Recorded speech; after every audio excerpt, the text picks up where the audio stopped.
Et quels sont les points forts de nos candidats qui viennent de se qualifier? Je vais leur demander. Isabelle, quel est votre point fort? Peut-être en botanique. Ouais. Oui. Simon, c'est quoi vous? On va dire le cinéma. Le cinéma? Un cinéma en particulier? Les westerns, Ouais. le cinéma américain et Clint Eastwood, en l'occurrence. Excellent. Annie? Eh bien, on va dire la gastronomie. La gastronomie, effectivement. Annie qui est fine cuisinière. Quels sont les thèmes ce soir? Eh bien, regardez. Verdi et son œuvre. Le thème mystère que nos amis téléspectateurs peuvent découvrir sur Twitter, tout de suite sur Internet avec ce hashtag QPUC. Troisième thème ce soir, le voici. Les plantes aux fleurs bicolores. Et puis, enfin, culture et rugby dans le monde. Annie, c'est vous qui choisissez la première. Je vais prendre Verdi et son œuvre. Verdi et son œuvre. Venez Annie, venez jouer avec moi. Verdi et son œuvre. Prête? Oui. Top en 1853. Quel opéra de Verdi dont le titre signifie la dévoyée en français La s'inspire de la Traviata. Dame en 1864? De quelle académie créée en France et divisée actuellement en 8 sections, dont celle dite composition musicale, a-t-il été élu membre? Mozart. Quel mouvement idéologique et politique ayant prôné l'unification de l'Italie au 19e Verdi a-t-il soutenu? Je ne sais pas. Dans quel opéra de Verdi, Léonora, dame d'honneur de la princesse d'Aragon, était l'éprise d'un poète lyrique prénommé Manrico? Le Trouvert. En 1842, quel drame lyrique de Verdi ayant pour personnage principal un roi de Babylone est célèbre pour son cœur des Nabucco. Hébreux? En 1880, dans quel prestigieux théâtre lyrique italien une statue le représentant La Scala. a-t-elle été? En 1874, quelle œuvre musicale modifiant leur oh, c'est joli, Salani, 3 points. C'est beau, hein? C'est beau.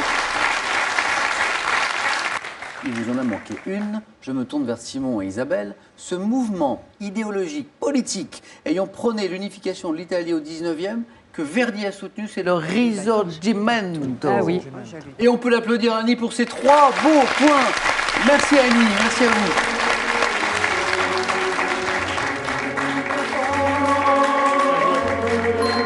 Et un petit plaisir, on l'écoute, le fameux Nabucco.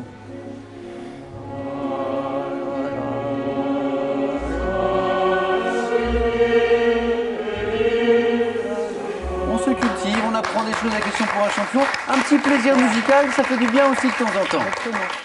Simon, à nous. Oui. Donc le thème mystère, ou les plantes aux fleurs bicolores, ou encore culture et rugby dans le monde. Le thème mystère. Venez Simon, je vais vous le révéler.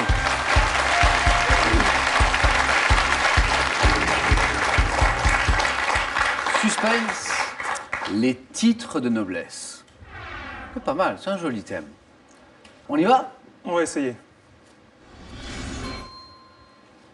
Top, quel titre de noblesse dont le nom signifie seigneur en anglais et notamment porté par les ducs d'outre-Manche devant leur patronyme? Passe. En France, par quel terme issu du latin signifiant premier désigne-t-on le titre de noblesse le plus élevé? Prince. Autrefois, quel titre était donné dans la Russie impériale aux fils, petits-fils et frères du tsar régnant? Tsarevitch. Quel terme issu du latin médiéval signifiant les grands était donné autrefois aux membres de la haute noblesse en Pologne ou en Hongrie? Passe. Quel titre d'honneur masculin dont le nom est issu du latin dominus et qui précède le prénom est donné aux nobles en Espagne? Les grands d'Espagne. Quel titre de noblesse Lafayette a-t-il porté, de même que le mathématicien Concorde? Quel titre porte le prince Philippe, époux de la reine Elisabeth II de Prince Grande-Bretagne? consort. Oh joli, sur le fil, le deuxième point, bravo Simon. Vous l'avez arraché ce deuxième point. Merci. Vous vous êtes battu, hein. Vous n'avez rien lâché, hein. Non. Est-ce que le score retombait? Il a pas trouvé Et le l'ordre. deuxième point sur le fil, ça c'est beau Simon. Je reviens sur ces questions.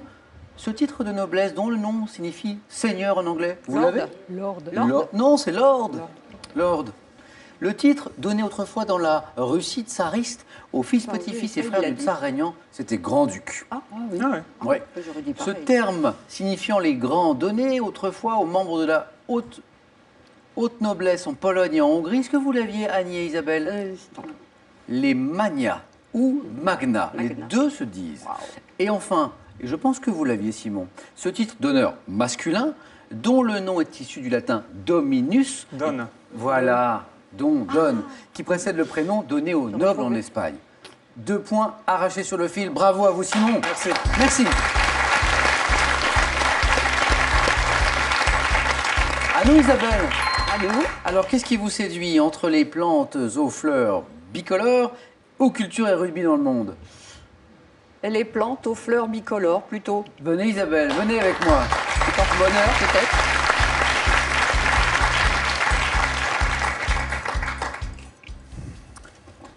Les plantes aux fleurs bicolores. Et Isabelle nous a rappelé tout à l'heure, vous savez, quand je vous ai demandé à tous votre point fort, vous vous souvenez, Isabelle m'a dit la botanique. Fort. Oui. On y va? Oui. Top, quelle petite marguerite dont les fleurs centrales sont jaunes et les pétales blancs est également appelée fleur de Pâques? Pâquerette. Quelle plante voisine de la violette est souvent caractérisée par des fleurs violettes et jaunes avec 4 pétales tournés vers le haut et un vers le bas? Pensée. Quelle plante appartenant au genre Helichrysum, représentée notamment par la gnafale des sables, compte des variétés aux fleurs bicolores? Passe. Quelle plante d'origine sud-américaine de la famille des Solanacées donne des fleurs roses et blanches en forme de cornet? Fuchsia. Quelle plante porte de nombreuses fleurs étoilées blanches et roses lorsqu'elle est dite de poète? œillet. Quelle plante à bulbe dont une espèce est le safran peut donner des fleurs en coupe violette striées d'argent? Crocus. Quelle plante aux fleurs de couleur bleue et blanche, également appelée fleur de la passion, est recommandée en cas d'insomnie? Fleur de la passion, passiflore. Passiflore, exactement. 2 points, Isabelle. Voilà. 2 points. Restez avec moi, Isabelle, un instant. Le pétunia et l'immortel. Voilà ce qui vous manquait. La plante appartenant au genre Helichrysum, représentée notamment par la gnafale des sables, qui compte des variétés de fleurs bicolores, c'est l'immortel. D'accord. L'immortel. Et puis cette plante d'origine sud-américaine, de la famille des Solanacées, qui donne des fleurs roses et blanches en forme de cornet, c'était le pétunia. Pétunia. D'accord. Isabelle, l'aventure se poursuit, c'est pas terminé. On y va. Annie, notre championne, est qualifiée pour le face-à-face, bien sûr, après son joli score 3 points. Simon et Isabelle, vous êtes toujours dans la course, mais Sérieux, hein. vous êtes 2, il ne doit en rester qu'un. Vos scores retombent à 0.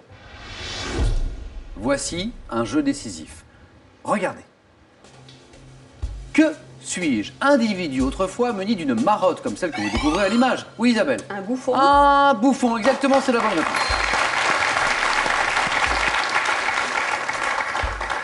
Attention Simon, car Isabelle n'est plus qu'à une bonne réponse d'une éventuelle qualification pour le face-à-face. Regardez. Que suis-je? Plante originaire d'Afrique du... Isabelle? Le géranium. Pélargonium. Si c'est la bonne réponse, vous vous Géranium. qualifiez. Et c'est la bonne réponse. Isabelle, vous êtes qualifiée, oui. Exactement. Le géranium. Simon, beau parcours quand même, parce que vous êtes arrivé jusqu'à ce jeu décisif. Merci. Du 4 à la suite. Simon, ça a été un plaisir de jouer avec vous. Et Voilà, bon madame. retour à Tournai alors. Merci cette beaucoup. belle ville de Tournai en Belgique. Et on salue tous nos amis et téléspectateurs belges. Merci beaucoup Simon. Pour vous, ce cadeau. La Poste vous offre la tablette Ardoise avec un an d'abonnement au service messagerie, actualité, jeux. Ardoise, la tablette intuitive pour ceux qui aiment la simplicité. Revisitez notre histoire grâce aux bêtisiers de l'Histoire de France et à l'Histoire de France pour ceux qui ont tout oublié. Ils sont accompagnés du méga quiz de l'Histoire de France, un jeu aux questions ludiques et didactiques pour apprendre tout en s'amusant. À vous de jouer maintenant. On joue ce soir pour soit 10 000 €, soit une voiture, c'est vous qui choisirez. Je vous rappelle la question, à quel produit de charcuterie associe-t-on la rosette? 1, le pâté, 2, le saucisson. La bonne réponse au 3243.